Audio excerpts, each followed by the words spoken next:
Con chỉ mong vươn cao danh chạy,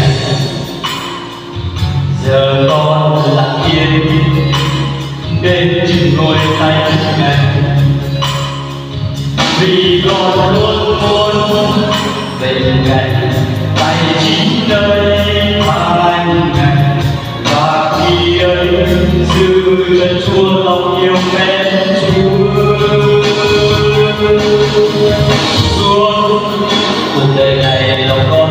khác nhau, chỉ một nhà vui lòng nguyện lời tôi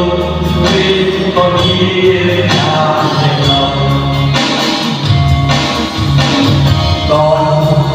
chỉ mong tôn cao danh ngày, giờ con lặng yên đến trên ngôi thánh ngày, vì con luôn muốn về ngày tay chính nơi hai ngày, và quy đây giữ chân Chúa lòng yêu mến Chúa. Cuộc đời này lòng con khác nhau, chỉ là vui lòng nguyện lời tôi nguyện con yên nhà đẹp lòng, vì con luôn muốn về ngày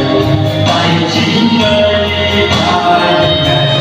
và vì đây giữ chân Chúa lòng yêu mến Chúa. Cuộc đời này lòng con khác nhau, chỉ là vui lòng nguyện lời tôi nguyện con yên